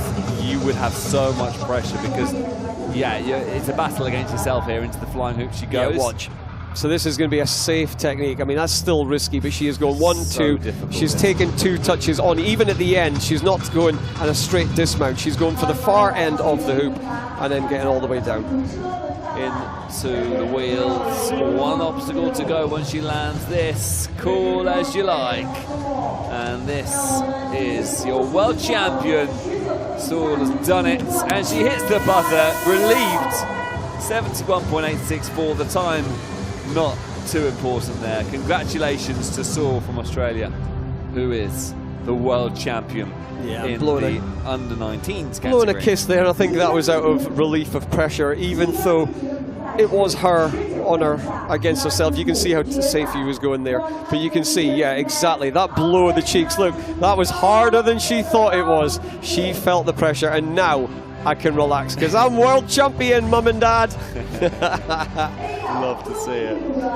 Under-19s men's final. Yeah, and we are going to have a race here. We have a first and a second. Yeah. Hannonen versus you. They've had to come through semi-finals and finals. Of course, now the finals. Yeah, local favourite. You can hear the crowd getting behind them just in front of us here. Chinese athlete because the crowd let you know first. Yeah, definitely. Good support. But this should be a good final between these two. The men's youth 19. So here we go. Hannonen in lane A, you in lane B. Good pace by both athletes into the opening stages of this course. Over and directly into the rings. Nothing to separate these two superstars at the moment. Hannonen versus you, and Hannonen possibly with a fraction of a lead, but it's very, very close to the climbing heights. Yeah, very similar styles, these two. Very similar. Now, that's why they're neck and neck. Now, if you feel a mistake, here would be the end. Good technique by both of them. This is going to go right down to the wire, by the way, into the wheels. And this is for the title of World Championship. It's Lou versus Hannonen. Who's going to make the butter first? Oh my goodness me, I think it was Hannanen. It was by 1/10 of a second, and the reaction on his face there summarizes a big chunk of this stadium, because Yu loses out by the absolute mildest of margins. What a race that was. Do you know what? I'm surprised we haven't had one of those races yet. So that was neck and neck. And I said, very similar techniques. I was wondering if anyone was going to get the big guns out, take the risks. They were both consistent all the way through, and yeah, matched each other. I mean, look. I bet you guys are on the edge of your seat back at home. That was brilliant. What a final. So that completes the men youth under 19s category. Now it is the women's seniors, and we have Wong versus Lam. Yeah, Hong Kong versus Hong Kong. This will be great. Now, with the seniors, they're going to find a little bit of a challenge with the height of some of the obstacles, so this might be a little bit slower, but obviously they're evenly matched, so we are probably in for another great final between Wong and Lam. Hong Kong versus Hong Kong. And listen, we're not worried about the pace as a spectator. We want to see a close, energetic, passionate affair, don't we? Yeah, recent championships I commentated on, it was probably one of the slowest finals I commentated on. But you sent me the video of that, didn't you? Yeah, they were neck and neck up to the final thing. It was brilliant. Great watching. Okay, here we go. Wong versus Lam, set up nicely. Yeah, Wong taking a slight lead there over Lam. Into the next one. Up onto the rings. You see that little pause that Wong took heading into those rings. With different technique. I'm loving the fact you've got an example of the swing technique, the lower leg technique, or the strength, which was bending the arms and keeping the ring steady. So Wong has the lead early on. Lam just with a pause and leaps up onto the climbing hold, and Wong has taken a good lead here now. Under she goes, just taking her time. Flying hoops, good start there. Now look at that gap, by the way. Big swing. You could see some mistakes here. Brilliant. Lam's back in it. Yeah, Lam's just composing herself because she knows how tough it is, but the confidence of Wong has taken her right through the flying hoops. Absolutely brilliant. She was not holding back at all. So Wong is very much in the zone here. Finish wall to go to become world champion. She clambers up. Now she knows her job's done. The buzzer is hit. And Wong is your world champion in the women's seniors. Credit to Lam, she's kept going right until the end. Just wasn't quite up to the speed of her fellow competitor. Well done. Yeah, absolutely fantastic. I would say their techniques were quite matched, but there was definitely a confidence in Wong, the way she took to obstacles, whereas Lam took a couple of seconds to breathe, to take her time. Wong just absolutely flew across the course, taking obstacles much quicker than Lam, and that was the difference between the two. Stuart, I've got some good news and some bad news. Uh-oh.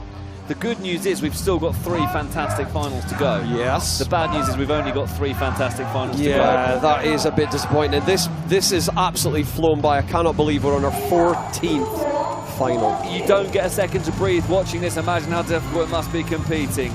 It is he versus Qi Hang, and we are going to crown a local world champion here from China. It's an all-Chinese affair. Qi Hang versus he. Who will be a champion in front of their home crowd? This one has an even extra special feel about it. Yeah, I'm going to predict the winner is going to come from China on this one. I'm feeling confident. The prediction is in, and we have 2 athletes in front of their home crowd. He versus Qi Hang, and away we go. Solid start by both athletes, and he drops down, slightly in the lead arguably, but nothing really in it. Into the rings we go. He moves into the lead. Great technique through the rings, into the balance beams. Good balance there, into the climbing holds, and he has built a good lead over Qi Hang here. Can Qi Hang come back? He moves through, under, now through to the flying hoops. This is solid from he, and he just looks a bit unbeatable here, it has to be said. Lands it. Now into the giant steps. Wheels to go, good technique through the wheels, and he in front of his own crowd, hits the buzzer to become world champion in Beijing. What a moment. Absolutely brilliant, fantastic effort from both of them. I don't know if you spotted the one mistake that Qihang made when he got off of the overwall. He actually jumped it, turned his back, and that really spoils your momentum. So a big mistake for the overwall from Qihang, which gave the world championship to He. So well done He for winning that one.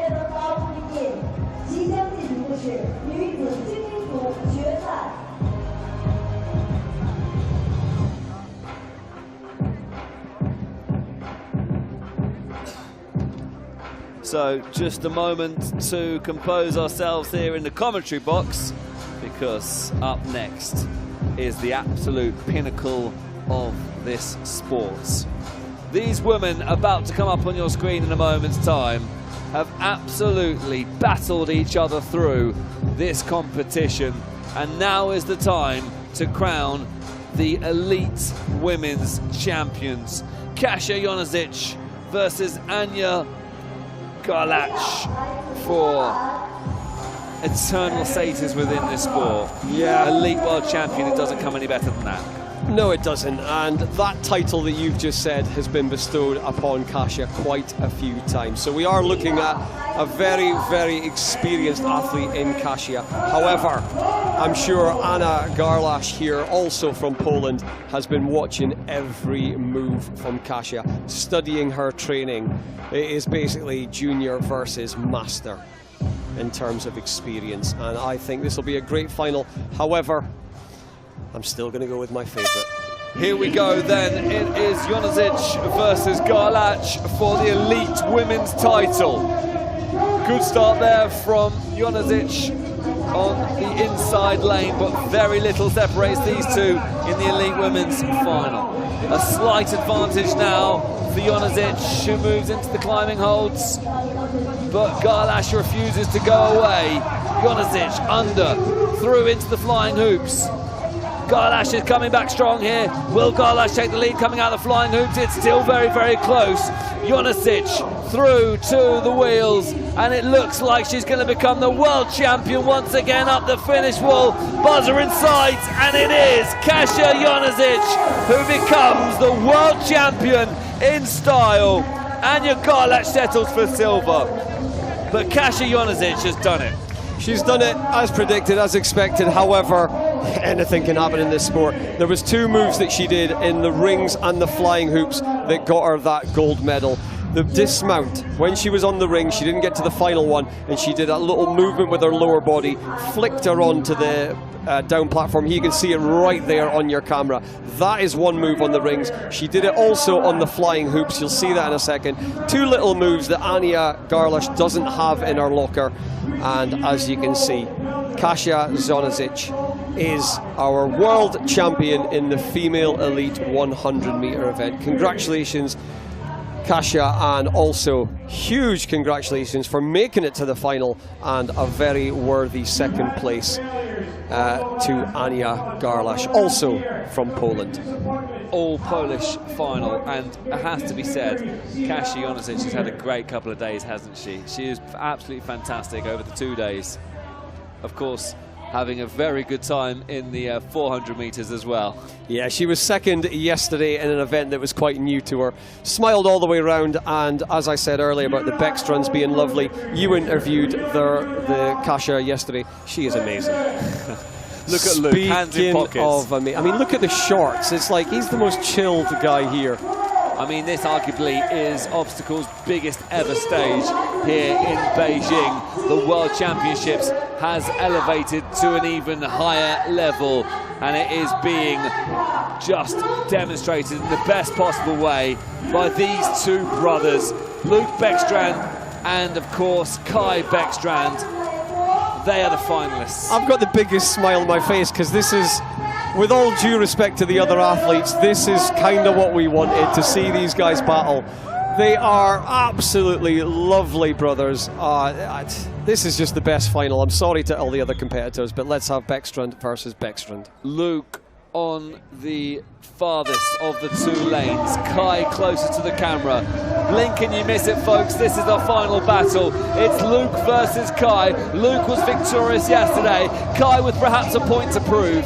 As they make their way through, Luke has the lead as you would probably expect at this point, but Kai is not far behind into the flying hoops. Luke goes, and he has taken a significant lead here, and into the wheels. Final finish wall. It's Luke Beckstrand, who's the world champion! In 25 seconds. That is absolutely phenomenal. 25 and 27 seconds. Ladies and gentlemen, that is our final. And what a final to lead it. And look at them, they are pointing to each other, they are clapping each other. This is absolutely brilliant. What a final to end our races here. Absolutely brilliant. As you can see, they are neck and neck. All it would take was one mistake, and these brothers don't really make mistakes. But I'm just pausing to take my breath. This was an absolute phenomenal final from the Beckstrands. Luke, all the way through, was the faster of the two. But I tell you what, Kai really pulled it out. The times as well. Luke didn't just go with that, I am the faster one. He had to prove it, and as you can see, it was one obstacle. As Luke made it to the top, Kai made it to the bottom of the obstacle, and they were literally seconds apart. Absolutely fantastic. Very proud of them. Very happy with them. So we had USA versus USA, with USA winning, Luke Beckstrand, and in the female elite final as well, we had Poland versus Poland. So absolutely brilliant. I can't wait to hear the interviews from these guys, and that will happen soon. So there we go, the result there. A fantastic time. Luke Beckstrand, the gold medalist, the world champion at the UIPM 2025 Obstacle World Championships, with a time of 25.606. So that's how he made it. As you can see right at the top, Beckstrand demolishing the other competitors. I can actually say that. Luke Beckstrand all the way through, and at the bottom I love the way it's just Beckstrand, Beckstrand, Beckstrand all the way through. Samich from Israel had to put up a good fight there to try and spoil the Beckstrand party, but they made it all the way through, and as you can see, Luke Beckstrand making it all the way through to the gold medal. So what a championships we've had. We have had the 400 meters yesterday. We had the 3K earlier, the short distance we call it in obstacle racing, and a fantastic event from our competitors in that event as well. The gold medal in the men's was won by Steen Lagrand from Netherlands, and the female winner was Nicole Miracle from America in the 3K short course. But right now it's all about the 100-meter winners. So ladies and gentlemen, let's hand you through to James for the interviews. Absolutely phenomenal day, a phenomenal event for you. You now become a 2-time world champion, now 100 meters. Just summarize your feelings. Thank you so much. I'm so happy that I'm just so grateful to be able to let all that hard work pay off, and I'm just so happy. Yeah. The sport being demonstrated at its highest level here in Beijing. You and your brother up against each other just adds another dynamic to things. You beat him yesterday, you beat him today. You must be on top of the world. Oh yeah, I'm so happy right now, beating him in both. Obviously, we want each other to do as good as we can, but I just happened to come out on top these 2 times. A fantastic collaboration between the UIPM and, of course, the Obstacle World Championships, demonstrated in such a fantastic way here in Beijing. What have you made of the event? Yeah, this event has been amazing in Beijing. Definitely got to come back next year for sure. Super grateful, super happy. Yeah, thanks for having me. Luke, I'm sure you've done everyone watching back at home proud. Congratulations, a 2-time world champion here in Beijing. Enjoy the moment. Thank you so much. Well done. Congratulations, that was awesome. Well done. Fantastic interview from Luke. So humble, I did say. He's just the nicest guy. And I'm sure, as he said, I'll be back next year. There's a lot of groans from other competitors. They're going to have to raise their game to take that titles away from Luke Beckstrand. Right, back to James for the female elite winner. Well, Kasia, a phenomenal couple of days for you. Yesterday it was silver, today it's gold. You've gone one better, congratulations. Thank you so much. much. I'm really happy. I'm so touched because I worked really hard, but like everyone here, so it's really difficult to make it. And I'm so happy and so tired. I believe it. You had to make your way, of course, through the round of 16, the quarterfinals, the semi-finals, but you kept that momentum going right up until the final obstacle. A lot of hard work goes into winning these titles, doesn't it? Yes, that was really hard. And when I saw that the final will be with Anna from Poland, I was so happy. You know, you still have to fight in the last round, but it's like the worst that can happen is second place. So yeah, that was just like the cherry on the cake. Well, it's a respectful rivalry between the two of you. It's a silver medal yesterday and a gold medal today, and a fantastic competition here in Beijing. I think you'll agree as well. What an amazing event, what an amazing city, and an amazing location for the Obstacle World Championships. I'm sure that I will remember this event for a very long time. Congratulations, it's gold and silver. We'll see you next year to defend your title. Thank you so much and see you next year. So yes, she will be back next year too. Very happy, as she said, and she is. Both winners, very extremely worthy of the title of world champion, but the nicest two world champions as well, Kasia and Luke. Absolutely pleasure to be in their company, to witness the skills that they perform, and the fact that they were so happy to be up in the finals against the competitors they were. Luke and Luke against each other, and we had Kasia versus Anya. So we're going to go to an interview with the Beckstrand brothers that we had with them yesterday. My name is Kai Beckstrand. My name is Luke Beckstrand. So me and Luke were both competing in the 100-meter OCR and the 400-meter OCR. Yep. We're super excited to be here. Such a cool place. I'm excited to get out on the course. Yeah, super cool to be competing on some of these obstacles that we've had experience on before. Some of them are a little bit new, and just competing on in this facility is just a crazy experience. It's a beautiful location, and we're ready to see what we can do. Me and Kai always traveled together to all these amazing places, and we compete against each other. Our top competition is each other. We always go head-to-head. We training back at home, always. Super fun. We always go back at it. Yeah, so like he was saying, we compete at all the same competitions. Even our last competition, we went first and second place.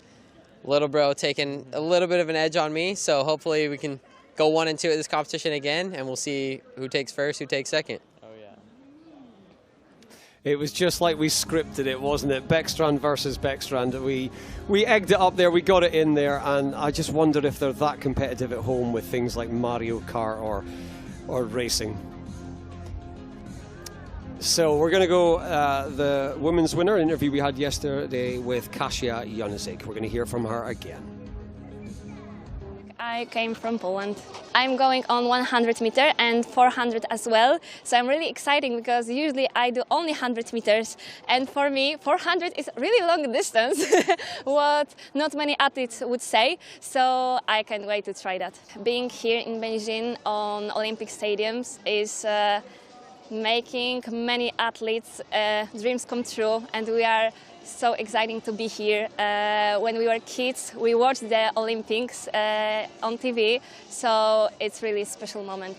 I have more friends from abroad, from obstacle community, than in our city because we have more time to see each other. So it's so nice, and these meetings are so special because, yeah, you know, we are meeting in Beijing and all of those beautiful places.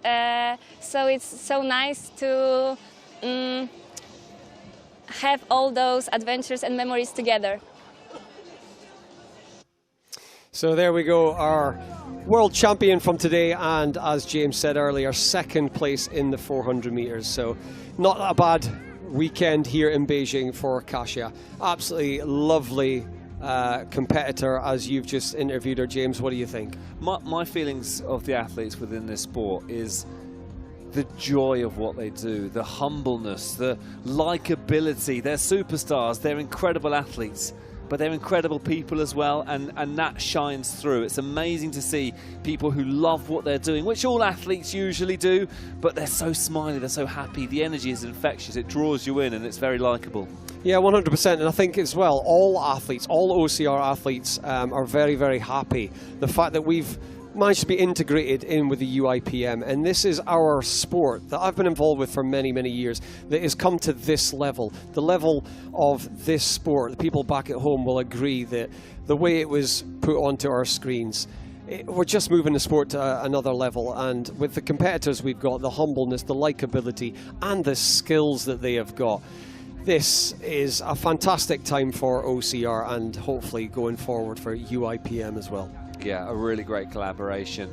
If you are just wondering what's up next, it is of course the award ceremony for the elite categories, where we will crown Luke Beckstrand and Kasia Jonasic as the elite world champions here in Beijing.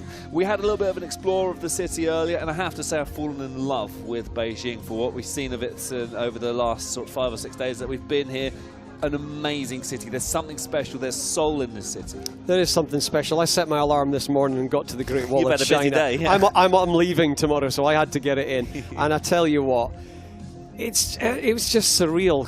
Can I admit it on TV that I had tears in my eyes? You've been twice. crying all day. Yeah, I was on the Great Wall of China. I was so surreal. I can't believe I'm here.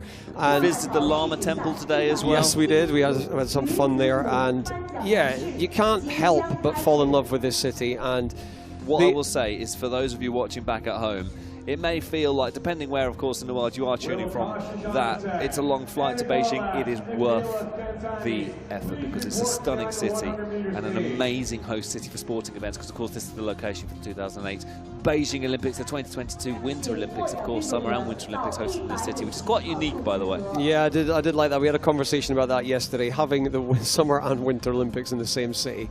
I mean, I'm from Aberdeen, so it could probably happen there as well.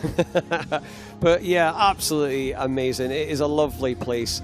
Yeah, I've fallen in love with Beijing. Never thought I'd be here, and so honoured to be invited and to be part of this epic championships. I hope you guys at home enjoyed it too. And of course, this is the location for future, I think, I'm not sure if it's officially announced yet, but potentially the future location for upcoming World Championships. And I think the athletes would love to come back here if that were to be the case, because they've enjoyed themselves, and it is again just one of these fantastic locations for sport. And you can feel as you're walking around the corridors, there's posters on the walls of former teams that have played there, because of course this was a football pitch as well.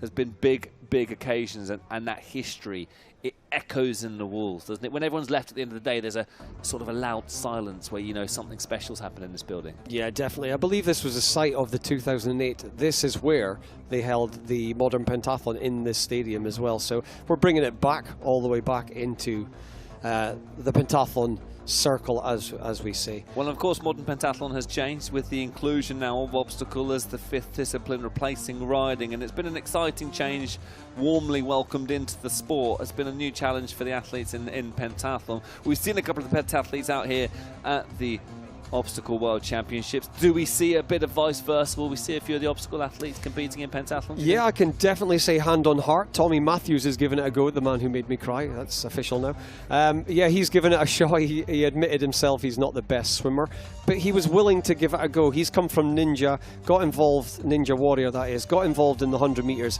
but still sort of thought, I'm going to give pentathlon a shot as well. And that's one thing we would encourage you watching at home and listening to this broadcast, wherever it is you may be.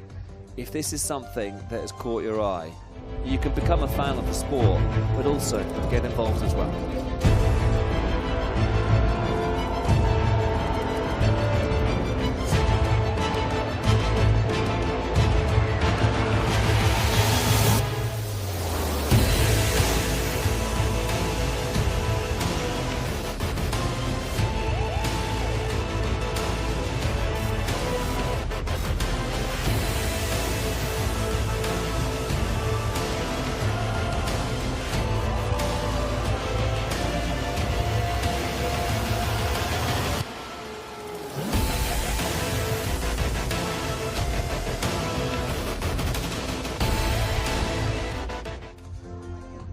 So we're just watching back some of the highlights there of the elite women's. Ladies and gentlemen, the victory ceremony Final moments. for the 100 meters of the UIPM 2025 Obstacle World Championships So the now athletes begin. will be making 女 their 士们、 way 先 out 生们 now ，2025 to be 年 crowned 项链障碍跑 gold, 世界锦标赛 silver and 100米 bronze 女 medalists. 子 And this 颁 is what it's 奖 all 仪式 about. 现在开始， Please welcome the medalists and presenters. 有请获奖运动员、颁奖嘉宾入场。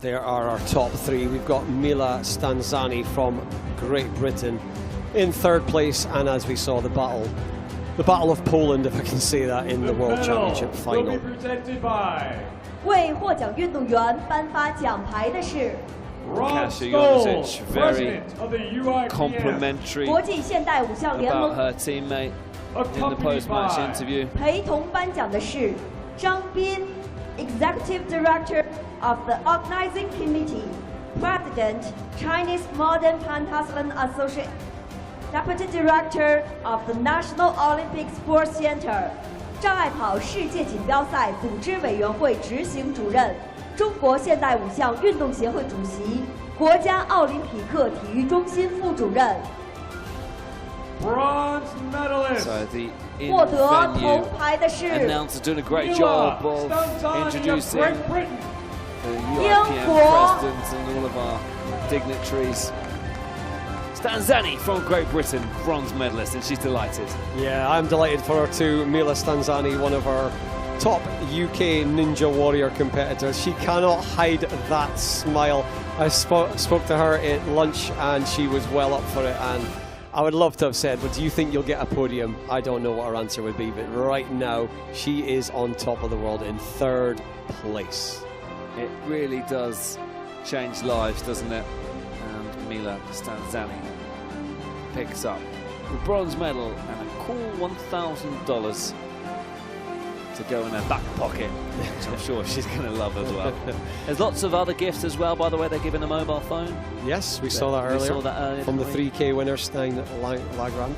And they're And the given silver medalist. there's the 获 suitcases 得 as 银 well. 牌的是 Oakley's, got some From glasses. Poland, Oakley sunglasses as well. Anna Garland.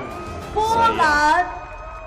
Another competitor who I'm not sure if she thought she'd make it to the podium. Obviously, they want to go as far as possible, but I think we're seeing a big, oh my God, I can't believe I am second in the world in the UIPM Obstacle World Championships. Fantastic work, Anya Garlash. So Garlash takes the silver and handed over by Rob Stoll, the UIPM president, a check worth $2,500. And even the design on those checks is cool, isn't it? The branding. Yeah, it is absolutely fantastic. I'm loving the You purple, probably the wouldn't yellow take scheme. that to the And bank, your would you? gold medalist. I would. If I had that, I'd be walking everywhere with it. From Poland, Kasia Jonasic. Your world champion, Kasia Jonasic from Poland, who takes the top step, and it's a gold medal. Rob Stoll presenting her with the gold medal. Yeah, fantastic. Really chuffed for Kasia. She was second in an event she'd never even done before yesterday, the 400 metres. But she's on top of the podium for the event that is her bread and butter, the one that she wants to win, the one that she said she tries so hard to do well in, and she is the world champion. Such a good attitude with her, by the way, as well. She said, listen, going into the final, the worst place I could get was second. Yeah, and if she was going to lose, she was going to lose to her friend Anya from Poland. It's crazy how nice and how humble they are. We've got Thank some you real, to all the presenters. just nice relationships amongst the athletes in this And sport, haven't we? congratulations Congratulations to to Kasia your Jonasic from Poland, 祝贺获 who 奖 is 运 at 动 top of the 员。 step. Big smile on her face. She's done it. She's the world champion. Silver yesterday in the 400 metres. Gold today in the 100 metres. Congratulations to our champions. Yeah, very, very chuffed. That was a fantastic finals.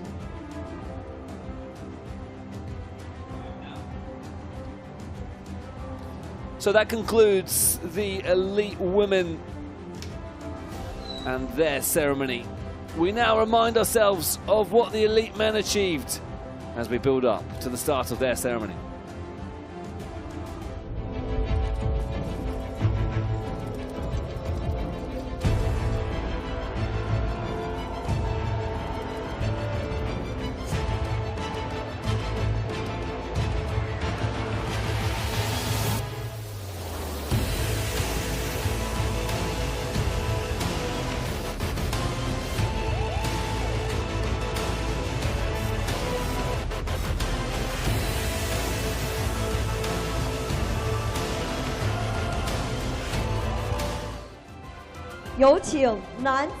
Wonderful memories for all of these superstars. We can't get away from just showering the Beckstrand brothers in glory, can we? Because they're just super guys and brilliant competitors. And of course, our bronze medalists. The medal will be presented by... Did an amazing job today, Samich. Secretary General of the UIPM. Shiny Fang, the Secretary General from the UIPM, assisting with the ceremony today. Worked very hard behind the scenes, ensuring all of the spectacular events that you see in front of your eyes. Really impressive delivery of the 2025 UIPM Obstacle World Championships from everybody involved, moving this sport forward. Know the athletes, hopefully those of you watching at home, have really enjoyed the way this sport has been presented here in Beijing. So our bronze medalist from Israel, he was superb today. If anyone could beat the Beckstrand brothers, it was this man in front of your very eyes here. Brilliant athlete. And Samich will come back stronger, you feel, next year? Oh, definitely. He's one to watch. And yeah, I thought there might be a spoiling of the Beckstrand parties. And like you said, this man is one who's well worthy of doing it. Shinor Samich from Israel, your bronze medalist here in Beijing in the elite men's category. From the United States of America, Kai Beckstrand. Kai Beckstrand from the USA, your silver medalist. It's 2 silvers in 2 days. The pace from Kai was phenomenal. An amazing few days for him as he picks up another silver medal here in Beijing. Yeah, brilliant. So chuffed for Kai. I've said it a few times, but just got married a couple of weeks ago, so I don't know if he's tagging this on to the honeymoon. If he hasn't, he's got a little check there that could pay for the honeymoon, so hopefully Mrs. Beckstrand's watching at home and thinking, right, I know where that money's going. From the United States of America and brother of Kai, your gold medalist, Luke Beckstrand from the USA. So likeable. We keep saying it. He's annoying. Annoyingly likeable. You feel these 2 brothers would be good at whatever they did. Oh my God, yeah. I said earlier that I wonder if they play each other at Mario Kart all the time as well.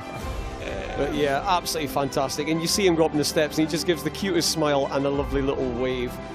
You can't deny him. He is absolutely fantastic. And to add to that, he is the UIPM 2025 Obstacle World Championship gold medalist. Brilliant scenes. 2 competitive brothers who are the pinnacle of this sport in the men's elite category. Make no mistake about it. They're there for the beating. Thank you to all the Step up if you feel you have a chance. Brilliant scenes then from Beijing for the 2025 Obstacle World Championships. That's your podium for the elite men's category. And this sport has well and truly elevated itself to the dizzying heights that have been displayed here in Beijing in this year's World Championships. A big thanks to everybody who's been working behind the scenes. Thank you very much to Stuart Amory for offering us his expertise in the commentary box. It's been a fantastic event here in Beijing, I'm sure you'll all agree. And we'll be back to do it all again next year. Thanks for tuning in, folks. It's bye for now.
The gold medalist 获得金牌的是 from the USA,